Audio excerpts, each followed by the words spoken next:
Tanuja Sharma. I am your chemistry teacher and welcome to CTS। तो आज हम पढ़ने वाले हैं, ये कोऑर्डिनेशन केमिस्ट्री का सेकंड लेक्चर है और आज हम पढ़ने वाले हैं क्लासिफिकेशन ऑफ कॉम्प्लेक्सेस। हमने कोऑर्डिनेशन कंपाउंड्स क्या होते हैं, कैसे बनते हैं, उनकी क्या डेफिनेशन होती है, वो डबल सॉल्ट से अलग कैसे होते हैं, ये सारी बातें हमने अपने पहले लेक्चर में कर ली थी। और अब इस लेक्चर में हम सीखने वाले हैं कि जो कोऑर्डिनेशन कंपाउंड्स हैं उनको वो आपको किस किस तरीके से देखने को मिल सकते हैं। ठीक है, तो चलो हम स्टार्ट करते हैं। तो हमारा जो आज का टॉपिक है that is classification of complexes. कि अगर मैं कॉम्प्लेक्सेस को क्लासिफाई करूं तो वो कितने तरीके के होंगे। ठीक है, तो बेटा कॉम्प्लेक्सेस को अगर हम क्लासिफाई करते हैं तो वो हमारे दो तरीके से हम क्लासिफाई कर सकते हैं कॉम्प्लेक्सेस को। ठीक है, जो पहला है वो है on the basis of charge. On the basis of charge यानी कि कॉम्प्लेक्स कंपाउंड के ऊपर क्या चार्ज है उसके बेसिस पर, और हम कर सकते हैं on the basis of ligand. Ligand के बेसिस पर भी हम कॉम्प्लेक्सेस को क्लासिफाई कर सकते हैं। देखिए जी, देखिए बेटा, अब हम जब चार्ज के बेसिस पर करते हैं तो चार्ज के बेसिस पर आते हैं हमारे तीन तरीके के कॉम्प्लेक्सेस, जिसमें सबसे पहला आएगा अगर किसी कॉम्प्लेक्स के ऊपर हुआ कैटायनिक चार्ज तो वो हो जाएगा हमारा कैटायोनिक कॉम्प्लेक्स। बहुत ही आसान, बहुत ही इजी। किसी के ऊपर पॉजिटिव चार्ज है तो वो क्या बन गया, कैटायनिक कॉम्प्लेक्स। जैसे अगर मैं लिख दूं CONH3 का होल 6 और इस पर आ गया +3 चार्ज, तो ये आपका कॉम्प्लेक्स कैसा हो गया, बिल्कुल सही, कैटायनिक कॉम्प्लेक्स। ठीक है, चलो अब अगले की बात करते हैं। हाँ, बहुत समझदार है आप लोग, समझ गए होंगे। कैटायनिक पढ़ लिया तो अब क्या पढ़ेंगे, बिल्कुल सही, एनायोनिक कॉम्प्लेक्स। Anionic complex. अब देखो जी, एनायोनिक कॉम्प्लेक्स कैसा होगा, जिसके ऊपर क्या होगा, बिल्कुल सही, एनायनिक चार्ज होगा, यानी कि एनायन होगा। देखिएगा, अगर मैं लिख दूं कोई कॉम्प्लेक्स FeCN होल 6 4- तो ये 4- क्या है बेटा जी, नेगेटिव चार्ज है। ये +3 क्या था, पॉजिटिव चार्ज था। क्लियर। अब जब पॉजिटिव नेगेटिव हो गया तो तीसरा क्या बचा, बिल्कुल सही। बहुत ही समझदार हो आप लोग। हम अगला पढ़ने वाले हैं न्यूट्रल कॉम्प्लेक्स। न्यूट्रल कॉम्प्लेक्स, ठीक है। अब देखिए, क्रोनोलॉजी तो आप समझ ही चुके हैं, है ना। तो न्यूट्रल कॉम्प्लेक्स में क्या होगा, कोई भी चार्ज बिल्कुल सही होगा ही नहीं। NiCO4 ब्ला ब्ला, ऊपर कोई भी चार्ज नहीं है। यही हमारा क्या हो गया, न्यूट्रल कॉम्प्लेक्स। क्लियर। चार्ज के बेसिस पे पढ़ लिया हमने कॉम्प्लेक्स कैसे हो सकते हैं। एक ऐसा कॉम्प्लेक्स जिसके सर पे क्या रखा हो, पॉजिटिव चार्ज रखा हो, कुछ ऐसे जिनके सर पे नेगेटिव हो, और कुछ ऐसे जो बेचारे फ्री घूम रहे हो, कोई चिंता नहीं, कोई फिक्र नहीं, हकूना मटाटा। ठीक है। अच्छा, तुमने नहीं सुना, टिमोन और पुम्बा नहीं सुना, उनका डायलॉग है हकूना मटाटा। चलो देखो, अब आते हैं on the basis of ligand. Ligand के बेसिस पर आए तो बेटा, लिगेंड के बेसिस पर दो बड़े ही प्यारे प्यारे होते हैं, उनका नाम होता है, एक होता है हमारा होमोलेप्टिक कॉम्प्लेक्स। होमोलेप्टिक कॉम्प्लेक्स, बड़े ही प्यारे प्यारे से दो टाइप हैं, होमोलेप्टिक, और अगला तो आपको पता ही है, हेट्रोलेप्टिक। होमोलेप्टिक और हेट्रोलेप्टिक। होमोलेप्टिक कॉम्प्लेक्सेस कैसे होंगे, बोलो भाई, बिल्कुल सही, all the ligands are what, जल्दी बता दीजिए, बिल्कुल सही, all the ligands are identical, या I can say all the ligands are same. Heteroleptic कौन से होते हैं? हाँ, all the ligands, or some of the ligands would be different, ठीक है, some of the ligand would be different, क्या होंगे जी? अलग अलग हो जाएंगे। कुछ लिगेंड वही क्या होते हैं आपके, हेट्रोलेप्टिक होते हैं। क्लियर? Okay done. अब आगे आते हैं इसके एग्जांपल पे। अच्छा ये बताओ अगर ये पूछो तो ये कैसा है, होमो है कि हेट्रो है? हाँ, सारे लिगेंड क्या है, 6 लिगेंड है और सारे के सारे सेम है, तो कैसा हो गया, होमोलेप्टिक। ये कैसा हो गया, होमोलेप्टिक। ये भी कैसा हो गया, homoleptic. Clear? Done. Am I clear to you? तो यानी कि मैं कोई भी सेम एग्जांपल चिप सकती हूँ यहाँ पर, है ना? तो लिख दो CO NH3 का होल 6+3, ये क्या हो गया, होमोलेप्टिक। क्लियर? अब तुम्हें क्या करना है, एक लिगेंड को हटाना है, कोई भी एक लिगेंड, इसका भाई 6 लिगेंड है, एक मिनट, NH3 आएगा बेटा जी यहाँ, हाँ NH3 कर लेना। Ammonia is a ligand, NH is not any ligand, कोई लिगेंड नहीं होता है। मैंने गलती से NH लिख दिया, तो आप इतना तो करेक्ट कर ही लेंगे। अच्छा जी, अब आते हैं NH3 मैंने यहाँ पर कर दिया है बेटा। आप इसे एक NH3 को हटाकर मान लीजिए मैं क्लोरीन को ले आऊं, ठीक है, और एक और का हटाकर क्लोरीन को ले आऊं, यानी कि मैंने 2 NH3 को हटा दिए और मैंने 2 को जब हटाया तो यहाँ पर आ गया Cl2। बेटा यहाँ पर मुझे चार्ज का बहुत ज्यादा ध्यान रखना पड़ेगा। ये जो चार्ज बाहर आ रहा है ये मैं अभी नहीं, आपको 1-2 लेक्चर के बाद में सिखाऊंगी, अभी नहीं सिखाऊंगी, ठीक है? जब आप पढ़ोगे ना ऑक्सीडेशन नंबर, वर्नर थ्योरी, ठीक है, वहां पर मैं आपको ये बताऊंगी कि ये चार्ज आप कैसे कैलकुलेट कर सकते हो, याद नहीं करना पड़ेगा आपको, ठीक है? अभी बताने का कोई फायदा नहीं है, ठीक है? सो वेट, तब तक के लिए वेट करो जब तक मैं तुम्हें ये पढ़ाती हूँ। चलो अब आगे आते हैं अपने दोबारा टॉपिक पर, इसको समराइज कर दें। यानी कि कॉम्प्लेक्सेस कौन से हो गए बेटा, होमो और हेट्रोलेप्टिक, बस लिगेंड के बेसिस पर है, लिगेंड के बेसिस पर है। क्लियर? ये चार्ज के बेसिस पर है, चार्ज के बेसिस पर 3, एक पॉजिटिव, एक नेगेटिव, एक न्यूट्रल। लिगेंड के बेसिस पर 2, कौन से, एक में सारे सेम, एक में कुछ डिफरेंट, कुछ सेम। क्लियर? वो हो गया हमारा हेट्रोलेप्टिक। आगे बढ़ जाए, चलिए देखिए बेटा जी, अब हम आगे बढ़ते हैं अपने अगले पार्ट की तरफ। ये मैंने पहला पार्ट क्लियर कर दिया, अब हम बेटा सारी चीजें देखो बेटा, इससे जो सबसे इंपॉर्टेंट टॉपिक है वो है आपका IUPAC नेमिंग, उससे लगने वाले हैं बहुत सारे सवाल। तो IUPAC नेमिंग पढ़ने के लिए आपको अगर किसी का नाम रखना है तो पहले तो जानना तो पड़ेगा ना भाई, है ना? उसके बारे में जानना पड़ेगा, ऐसे थोड़ी किसी का भी नाम रख दोगे, ठीक है? तो सबसे पहले हम जानकारी ले लेते हैं लिगेंड के बारे में, यानी लिगेंड के बारे में बहुत सारी चीजें समझते हैं, और लिगेंड के बारे में जैसे ही हम समझ लेंगे, इसका नाम रखना सीख जाएंगे बेटा, तो देखिएगा आपको कोऑर्डिनेशन कंपाउंड्स की नेमिंग करने में कभी परेशानी नहीं आएगी। क्लियर? मैं सीधे आपको उसकी नेमिंग नहीं करा रही, मैं पहले लिगेंड्स की नेमिंग कराऊंगी और फिर देखना, फिर तो ऐसे नेमिंग हो जाएगी।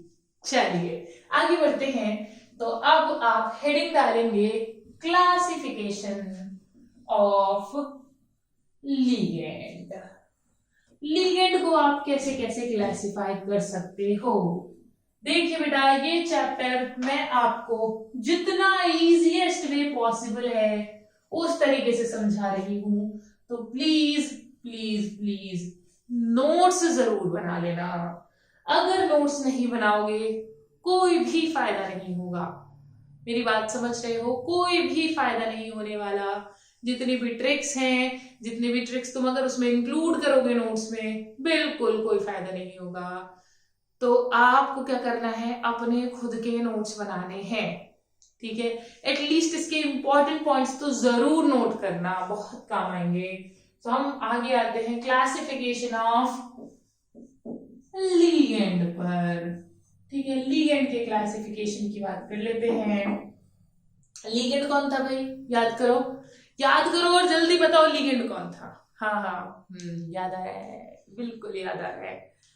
मेटल था जो इलेक्ट्रॉन एक्सेप्ट करती थी, और लिगेंड कौन था बेटा, जो इलेक्ट्रॉन बिल्कुल सही डोनेट कर रहा था। यानी कि लिगेंड क्या है, इलेक्ट्रॉन डोनर है। तो बेटा अगर वो डोनेट कर रहा है तो वो दो बेसिस पर हम उसको डिवाइड कर सकते हैं। एक तो सबसे पहला है बेटा on the basis of charge के बेसिस पर हम डिवाइड कर सकते हैं इसको, और दूसरा हम डिवाइड कर सकते हैं on the basis of denticity के बेसिस पर। ठीक है, अच्छा जी, अब समझिए ये चार्ज के बेसिस पर, और ये डेंटिसिटी क्या है भाई। चार्ज तो तुम जानते हो, ये डेंटिसिटी क्या है। अभी बात करेंगे, बहुत ही आसान है, जैसे तुम्हारे दांत है ना। हाँ, अभी बात करते हैं। अब देखो, सबसे पहले चार्ज के बेसिस पर बात करते हैं। देखो बेटा, देखो ध्यान से सुनना। आज तक जो केमिस्ट्री तुमने पढ़ी उसमें मेटल का परम कर्तव्य क्या था, इलेक्ट्रॉन देने का। लेकिन अब पिक्चर में कौन एंटर हुआ है, हाँ लिगेंड एंटर हुआ है। अब कौन इलेक्ट्रॉन डोनेट करेगा, बिल्कुल सही, लिगेंड इलेक्ट्रॉन डोनेट करेगा। अब समझना बहुत, इनसे पहले मैं आपको कुछ बेसिक समझाना चाह रही हूँ, उसको समझ लो। बहुत आसान भाषा में समझ जाओगे इसको। ठीक है, तो बहुत ही आसान भाषा में इसको समझो कि अगर किसी को भी इलेक्ट्रॉन डोनेट करने हैं, ठीक है, तो या तो वो अपने इलेक्ट्रॉन डोनेट करेगा,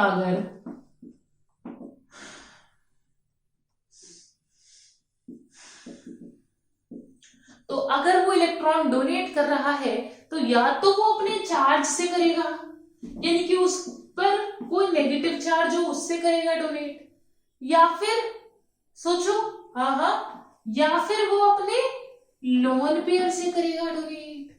समझो बेटा इसको, या तो चार्ज से डोनेट करेगा, या लोन पेयर अगर उसके पास पड़ा हुआ है तो उससे डोनेट करेगा। अब सोचो, एक बात बताओ, एक बात बहुत ध्यान से सोचना, अगर मैं लिख दूं Cl माइनस, और अब आपको पता है कि इसके पास लोन पेयर भी है, इसके ऊपर नेगेटिव चार्ज भी है, तो पहले अगर इसके पास मान लो H प्लस आया भागता हुआ, अभी कोवेलेंट बॉन्ड नहीं बना रहे, अभी सिंपल केमिस्ट्री समझो। अगर Cl माइनस के पास H प्लस भागता आए, चलो बॉन्ड बनाते हैं, तो Cl माइनस क्या इसको लोन पेयर देगी क्या, हाँ नहीं देगी, क्या देगी, चार्ज देगी अपना।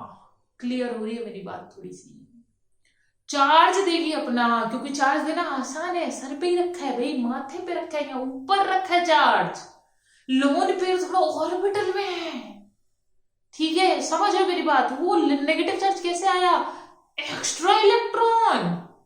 अरे भाई याद नहीं है, इलेक्ट्रॉन एफिनिटी पढ़ते थे ना, बिल्कुल वही। तो सबसे पहले अगर किसी के पास लोन पेयर और किसी के ऊपर नेगेटिव चार्ज भी है, तो वो डोनेशन किससे करेगा, नेगेटिव से करेगा, फेंक के मारेगा कि पहले ले तो इलेक्ट्रॉन ले, क्योंकि ये नेगेटिव इसको भी बोझ लगता है यार। भाई हमारे सर पे मान लो कुछ रख दिया जाए तो हमें बोझ ही लगेगा ना वो। क्लियर हो रही है बात। अगर मान लो अपने सर पे, मैं नहीं रख रही, मार कर रख दूं या कुछ भी रख दूं, ठीक है, तो वो बोझ लगेगा ना मुझे। ऐसे ही, बिल्कुल ऐसे ही, कोई भी स्पीशी अगर अपने ऊपर पॉजिटिव या नेगेटिव चार्ज लेकर घूम रही हो, तो पहले वो उससे देगी, लोन पेयर से वो बाद में देगी। क्लियर हो गई बात, हाँ क्लियर हो गई, समझ आ गई, बिल्कुल सही। अब आगे आते हैं, यानी कि चार्ज के बेसिस पर 3 तरीके के हो सकते हैं, जैसे कॉम्प्लेक्सेस 3 तरीके के थे, हाँ बिल्कुल सही, जैसे कॉम्प्लेक्सेस 3 तरीके के थे, हाँ कैटायनिक, एनायनिक और न्यूट्रल। बिल्कुल इसी तरीके से जब चार्ज के बेसिस पर करेंगे तो ये भी होंगे, लिगेंड भी होंगे 3 तरीके के, कैटायनिक, एनायनिक और न्यूट्रल। क्लियर? तो चलो फटाफट, ये कहानी इतना तो क्लियर हो गया तुम्हें। ओके, अब बढ़ते हैं आगे। यानी कि पहला कौन सा आया? हाँ हाँ बिल्कुल सही, कैटायनिक लिगेंड। दूसरा कौन सा आएगा भाई? हाँ हाँ बिल्कुल सही, एनायोनिक लिगेंड। और तीसरा न्यूट्रल लिगेंड। यानी कि हमारे तीन हो गए, एक कैटायनिक, एक एनायनिक। एक कैटायनिक जो अपने पॉजिटिव चार्ज से इलेक्ट्रॉन डोनेट करे, एक एनायनिक जो अपने नेगेटिव से फेंक के मारे इलेक्ट्रॉन, और एक न्यूट्रल जो बेचारा जिसके पास ना नेगेटिव है ना पॉजिटिव है, तो वो किससे देगा बेचारा? अपने लॉन पेयर से देगा। देखिए बेटा, अगर मान लो मैं लिख दूं वाटर, तो देखो इसके ऊपर ना तो पॉजिटिव चार्ज ना नेगेटिव चार्ज, लेकिन इसके पास क्या? इसके पास दो लॉन पेयर, इसके पास दो लॉन पेयर। अब लिगेंड इसके पास, अगर ये लिगेंड के पास जाता है और कहता है कि चल बॉन्ड बनाते हैं, I have two lone pairs, तो वो इलेक्ट्रॉन किससे डोनेट करेगा? हाँ किससे? बिल्कुल सही, लॉन पेयर से डोनेट करेगा ना भाई। क्या वो दोनों दे देगा क्या?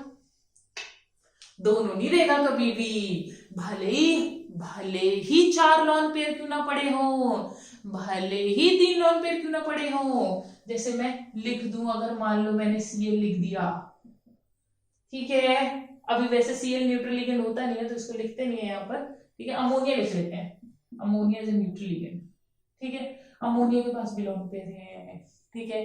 तो भले ही लॉन पेयर 2 पड़े हो या 3 पड़े हो, पर हाथी के दांत खाने के और दिखाने के और, तो देगा वो एक ही। क्लियर हो रही है बात? यानी कि अगर इससे मेटल लॉन पेयर मांगे तो कितने लॉन पेयर दे देगा? हाँ, बॉन्ड बनाते हुए। बिल्कुल सही, देने के लिए एक ही अवेलेबल है, दिखाने के लिए 2 अवेलेबल है। क्लियर? डन? समझ में आ रही है बात? देने के लिए एक ही है भाई, एक बार में एक ही कोऑर्डिनेट बॉन्ड तो बना पाएगा यार, कैसी बात कर रहे हो तुम? दोनों देगा तो 2 कैसे बना लेगा? हाँ नहीं बना सकता ना, है ना?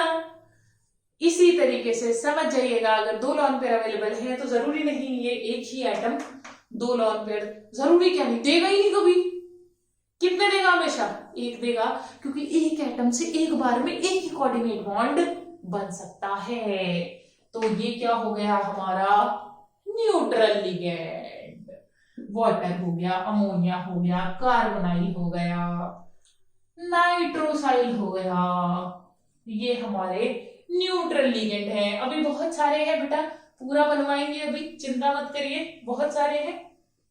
अब आगे आते हैं कैटायनिक, बड़े सिंपल से लिगेंड्स है बेटा कैटायनिक चार्ज हो जिनके ऊपर, जैसे कि NO+, NH2, NH3+, ये है बेटा जी हमारे कैटायोनिक लिगेंड।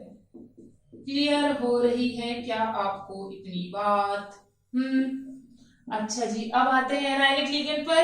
एनायनिक माने इसके ऊपर क्या हो? एनायनिक चार्ज हो, जैसे OH minus, CO3 2 minus, SO4 2 minus, और तुमको कोई याद आ रहा है क्या? Cl minus, F minus, Br minus, I minus, X minus, ठीक है। ओके जी, O पर 2 माइनस ऑक्साइडो, ठीक है, Cn माइनस, ओके डन जी। H माइनस हाइड्राइडो, एजाइडो, N3 माइनस, ठीक है। चलिए, अब अगर मैंने आपको इतना पार्ट पढ़ा दिया है, देखिए बेटा, on the basis of denticity ना अभी एक्सप्लेन नहीं कर रही हूँ, अभी मैं पूरा इसको एक्सप्लेन करके फिर इस पर जाऊंगी, ठीक है। तो इसको अभी रजिस्टर में जगह है तो इसको साइड में भी लिखा रहने दो, इस पोर्शन को पहले कंप्लीट एक्सप्लेन कर दूं मैं। अब देखो बेटा, यहां पर मैंने तुमसे कहा था कि मैं आपका IUPAC नेमिंग जो है वो मैं यहां पर ही बच्चे की स्टार्टिंग कर देती हूँ IUPAC नेमिंग की, जब वो लिगेंड के बारे में पढ़ना शुरू करता है। देखिए बेटा, this session is most important session of coordination chemistry. ये सेशन अगर आपको ढंग से समझ में आता है तभी आप कुछ कोऑर्डिनेशन केमिस्ट्री में कर पाओगे, ठीक है। सो ये सेशन ढंग से समझ लो तभी पिक्चर यहाँ पर क्लियर हो पाएगी, ठीक है। अच्छा चलो आगे बढ़ते हैं। देखिए बेटा, अब मैंने कहा on the basis of charge, charge के बेसिस पर 3 तरीके की बता दिए बेटा, कैटायनिक लिगेंड है, एनायनिक है, न्यूट्रल है। कैटायनिक लिगेंड अगर कहीं पर भी दिखे, यानी कि कोई भी ऐसा लिगेंड जिसके ऊपर, जिसके सर पे क्या रखा हो, ताज पे क्या रखा हो, सर पे ताज तो होगा इनके सर पे ताज तो है, पर ताज कैसा हो, पॉजिटिव, तो उनका जो सरनेम होगा, सरनेम कैसे, जैसे मेरा सरनेम है शर्मा, आपका भी कुछ होगा वर्मा, है ना, या कुछ भी, ठीक है। तो वो सरनेम कहाँ से आया, हाँ पेरेंट्स से आया ना हमारे, बिल्कुल इसी तरीके से IUPAC ने सिंपली नेमिंग क्या बता दी हमें कि अगर किसी के सर पे भी पॉजिटिव चार्ज हो तो उसका सरनेम रख देना, उसके पीछे क्या लगा देना, EM लगा देना, EM, तो सरनेम हो जाएगा इनका EM। Clear, done. जैसे इसका नाम होता है नाइट्रोसोनियम, ठीक है, नाइट्रोसोनियम, इसका नाम क्या होता है बेटा, सिंपली जो होता है ये होता है हाइड्रोजीन, ठीक है। Hydrazine is a neutral ligand, यहां पर लिख देते हैं हम NH2। So hydrazine is a neutral ligand, लेकिन जैसे ही इसने H+ गेन कर लिया और इस पर यहाँ पॉजिटिव चार्ज आ गया, तो ये जो हमारा हो जाता है, ये हमारा हो जाता है, जल्दी बताओ, हाइड्रोजीन तो नाम था और क्या लग गया, EM लग गया, तो ये क्या बन गया, बिल्कुल सही, हाइड्रोजीनियम। डन, समझ में आया, वेरी गुड। अच्छा ठीक है, ये हो गया हाइड्रोजीनियम, नाइट्रोसोनियम, क्लियर हो रहा है ना, ओके। चलो अब आगे आते हैं। अब मैं आती हूँ एनायनिक लिगेंड्स पर। एनायनिक लिगेंड्स का बेटा लिख लिया, हाँ लिख लिया ना, इसका सरनेम क्या लगा देंगे, EM लगा देंगे। अब देखना बेटा, ये मैं कह रही हूँ, ये मैं अभी हटा रही हूँ, ठीक है, इसको अभी पढ़ेंगे, पहले इसको एक्सप्लेन कर लें अच्छे से। बेटा जी, अगर आपका एनायनिक लिगेंड है तो सरनेम जो है वो क्या लग जाएगा, बिल्कुल क्या लगेगा, ओ ही सरनेम है, ठीक है, ओ, ठीक है। अब ये O कैसे लगेगा, देखो कि O कैसे लगेगा, देखो, अगर आइड है, मान लो किसी के पीछे आइड आता है, जैसे क्लोराइड, ठीक है, तो उसके पीछे इस E को हटा देना और O लगा देना, तो क्या हो गया, क्लोराइड का क्या बन गया, क्लोराइडो, सल्फाइड का क्या बन गया, सल्फाइडो। Clear, very good. अगर किसी के पीछे एट आता है, जैसे सल्फेट, तो E को हटा के O लगा देना, तो क्या बन जाएगा, सल्फेटो। Done, okay. अगर किसी के पीछे आइट आता हो, जैसे कि नाइट्राइट, तो क्या लगा दो, O लगा दो, तो उसका नाम बन जाएगा नाइट्राइटो। Clear, done. यानी इसका सरनेम तो मैंने बता दिया EM, और इसके सरनेम के लिए मैंने तुम्हें ये छोटा सा O बता दिया, ओ, यही लगाना है। अगर अब देखो, सिंपल, बहुत ही सिंपल है। इसका नाम पता है तुमको, OH- का नाम, देखो पता है तुमको, जल्दी बताओ, OH को माइनस को क्या कहते हैं, हाँ, क्या कहते हैं, हाँ, हाइड्रोक्साइड ना, हाइड्रोक्साइड, ठीक है। तो क्या नाम बन जाएगा इसका, हाइड्रोक्साइड बोलते हैं ना, हाइड्रोक्साइडो,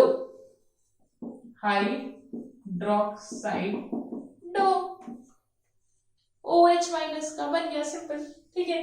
इसका नाम क्या होगा, CO32- का नाम क्या होगा,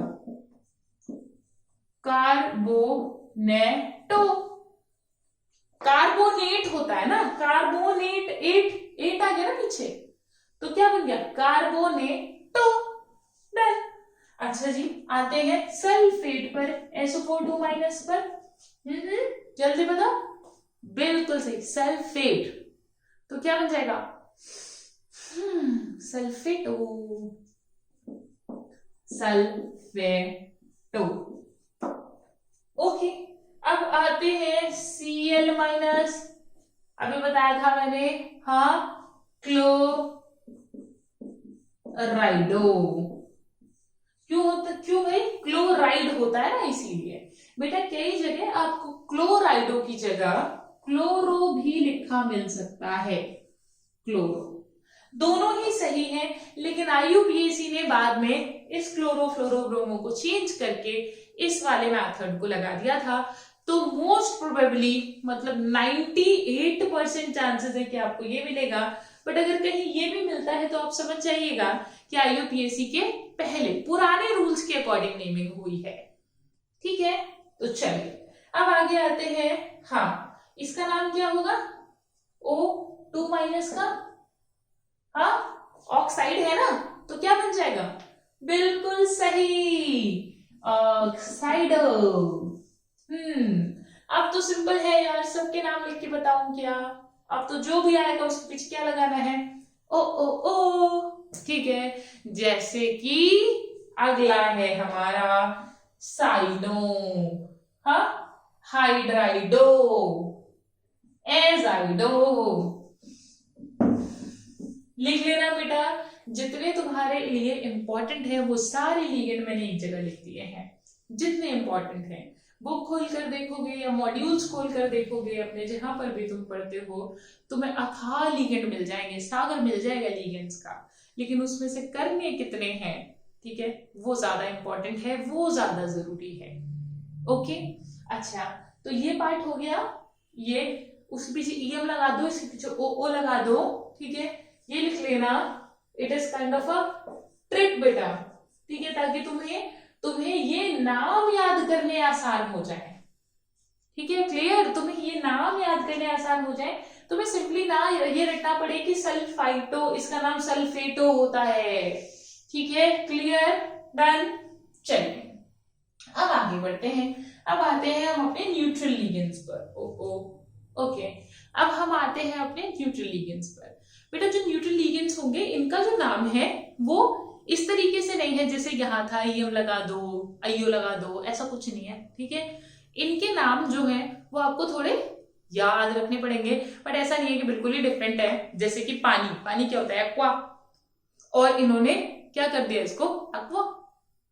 ठीक है, तो एक्वा था, एक्वा कर दिया इन्होंने, और लिख देती हूँ बेटा, इसको हटा दे, इसको हटा देते, आई होप आपने लिख लिया होगा इस वाले पार्ट को। अब हमारा जो आखिरी बचा है, कोशिश करना बेटा उसी पेज पर हो जाए। ओके, तो अब हम शुरू कर रहे हैं अपना लास्ट वाला part, which is neutral ligands. Neutral ligands, देखिए बेटा, आपके कौन कौन से न्यूट्रल लिगेंड्स हैं जिनकी नेमिंग आपको बहुत ही इंपॉर्टेंट है, पहले आप वो समझ लीजिए। आप देखिए, मान लीजिए सपोज मेरे पास है एक न्यूट्रल लिगेंड है वाटर। बेटा न्यूट्रल लिगेंड कौन से होंगे जिनके ऊपर कोई भी चार्ज एग्जैक्टली नहीं होगा, कोई भी चार्ज नहीं हो, तो वो क्या है, न्यूट्रल लिगेंड है। पॉजिटिव चार्ज है तो कैटायनिक लिगेंड है, नेगेटिव चार्ज है तो एनायनिक लिगेंड है, एंड न्यूट्रल इज देयर। ठीक है, जैसे कि हमारा हो गया NH3, PH3, PH होल 3, इसको ऐसे लिख लीजिए, ठीक है, PPH3, एंड ओके, कार्बोनाइल, नाइट्रोसाइड, ठीक है, these are your ligands, O2, ठीक है, N2, और कौन कौन से हुए बेटा जी, hydrazine, NH2 is also a neutral ligand, ठीक है, और हो गया CH3OH, CH3NH2, ठीक है। अब देखो बेटा, ये सारे न्यूट्रल लिगेंड है, किसी के ऊपर, किसी के सर पे कोई भी ताज नहीं है ना, कोई भी चार्ज नहीं है तो वो क्या हो गए, न्यूट्रल लिगेंड हो गए। देखिए अब इनके नाम रखते हैं बेटा। ये जो वाटर है, ठीक है, वाटर को वाटर ना बोल के IUPAC ने क्या बोला कि अगर ये लिगेंड के तौर पे काम करे तो हम इसको क्या बोल देंगे, इसको बोल देंगे एक्वा। क्लियर, ठीक है, ये हो गया एक्वा। ये हो गया बेटा, ये जो है इसका नाम सबसे इंपॉर्टेंट है, ठीक है, दिस इज अमोनिया। अमोनिया, और इस अमोनिया को IUPAC ने बना दिया अम्मा। अम्मा मतलब एमाइन, अम्मा बना दिया एमाइन। और याद रखना एमाइन नहीं है, सिंगल एम नहीं है, डबल एम है। बहुत बच्चे बेटा, बहुत बच्चे, ठीक है, ये इसको ना डबल एम पे ध्यान ही नहीं देते, सिंगल एम लगा के आ जाते हैं टिक। समझ रहे हो, IUPAC का क्वेश्चन आया 4 मार्क का एक क्वेश्चन है और उसमें चार आपके ऑप्शंस हैं, एक में सिंगल एम है, एक में डबल एम है, और तुमने बिल्कुल ऑप्शन पे ध्यान नहीं दिया और तुमने सिंगल एम वाला टिक किया और तुम्हारा सवाल गलत, ठीक है। तो वो काम मत करना, डबल एम है इसलिए मैंने इसको क्या बुलाया, अम्मा, एमाइन, ठीक है। अब आगे आते हैं, ये इसका नाम फॉस्फीन है, उसका नाम फॉस्फाइन ही है, फॉस्फाइन, ठीक है, ओके। ये है बेटा ट्राइफिनाइल। ये जो पीएच है दिस इज फिनाइल रिंग, तो ये है आपका triphenyl phosphine, okay, triphenyl phosphine.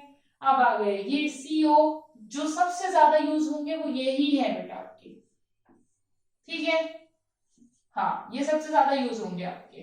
CO है कार्बोनाइल, न्यूट्रल लिगेंड है बेटा जी, और NO हो गया आपका नाइट्रोसाइल, नाइट्रोसाइल, ठीक है।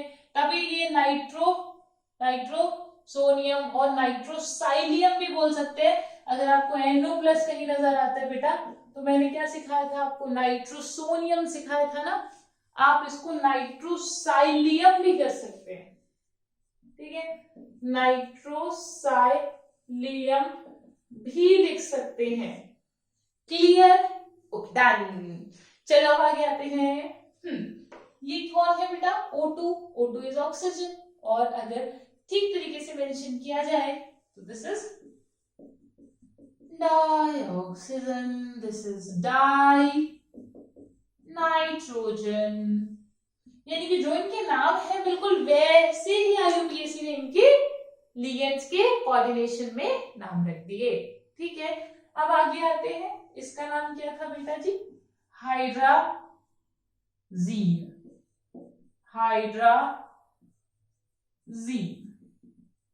क्लियर।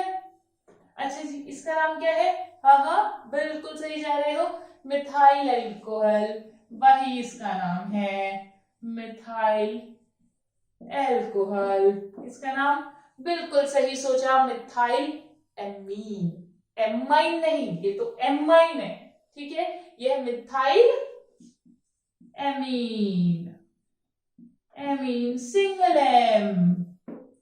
क्या क्लियर हो गई आपको बात, समझ आ गई बात, ओके। तो ये मैंने आपको न्यूट्रल लिगेंड्स बता दिए, सबसे ज्यादा जो यूज होंगे बेटा आपके यही 4 न्यूट्रल लिगेंड आपके सबसे ज्यादा यूज होने वाले हैं, ठीक है। तो इनके नेम याद कर लो, इन चारों के तो याद कर लो, समझ लो, वैसे इसमें सिंपल याद करने का भी कुछ नहीं, वाटर है, वाटर इज एक्वा, एक्वा, ठीक है, और ammonia is amine, CO is carbonyl, NO is nitrosyl, ठीक है, क्लियर, ओके डन।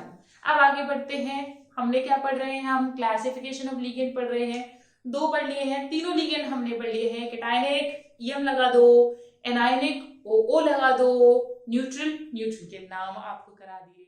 पढ़ते रहिए, आगे बढ़ते रहिए और बहुत बहुत बहुत खुश रहिए, बाय।